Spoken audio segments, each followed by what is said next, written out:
Vamos de política agora no meio-dia na Itararé. O que será que Paulo Roberto tem para a gente hoje, hein? Olá, Paulo, boa tarde para você. Alô, Mônica, boa tarde, meus amigos. O Supremo Tribunal Federal está retomando nesta quarta-feira as suas sessões presenciais. Como sabe-se, os ministros estavam votando de casa de forma remota por conta da pandemia. O tribunal ainda não estará aberto ao público, mas os advogados poderão comparecer.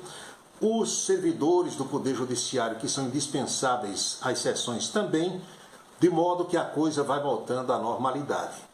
As peças do xadrez político brasileiro estão se movimentando, tudo isso é normal, com vistas à eleição do ano que vem. Se não, vejamos, Sérgio Moro está retornando ao Brasil e anunciou para de hoje a uma semana, ou seja, próximo dia 10, a sua filiação ao partido Podemos. Sérgio Moro, aliás, tem que dar algumas explicações à população brasileira, uma vez que ele tenciona ser presidente da República. O homem está trabalhando em quê nos Estados Unidos? Quem pagou a ele durante esse tempo em que ele esteve na terra de Tio Sam? Eu acho que os repórteres deverão perguntar isso a ele. Já o apresentador, o colega José Luiz da Atena, anunciou ontem que deixa o PSL e vai se filiar ao PSD de Gilberto Kassab, e que agora o seu pensamento está voltado para a candidatura ao Senado por São Paulo.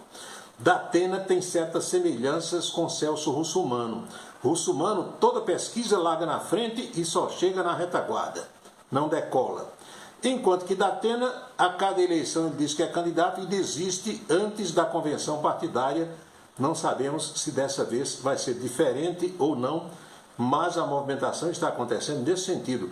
Aliás, Gilberto Kassab também anunciou que quem vai se filiar ao PSD é Geraldo Alckmin.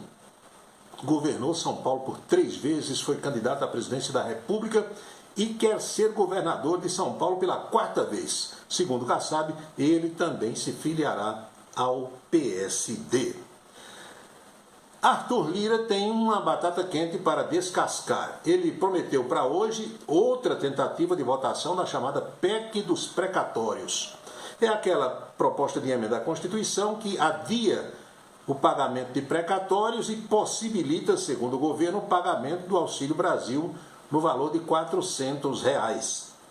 É difícil você reunir em Brasília, depois de um feriado, o quórum qualificado que se precisa para aprovar uma proposta de emenda à Constituição, que, em caso de aprovação, depois deverá ir ao Senado. Não é fácil, mas a expectativa da imprensa nacional e da própria população está voltada para isso, porque o governo tem um trunfo na mão. Caso a proposta seja rejeitada, o governo pode dizer, olha, eu quis pagar e os congressistas não aprovaram. E agora, Mônica, a pergunta de hoje que vem, como sempre, dos nossos telespectadores. Um deles pergunta: quantos daqueles senadores da CPI da Covid que serão candidatos ano que vem deverão se eleger? Não se sabe, só depois da apuração. Agora, alguns deles tentarão a reeleição e outros tentarão governar os seus estados. Boa tarde a todos, nós voltamos a nos encontrar amanhã aqui no meio-dia na Itararé. Até lá. Obrigada, Paulo. Pois é, sobre a pergunta, repercussão a CPI teve, né? Vitrine e visibilidade os parlamentares tiveram. Resta saber se isso vai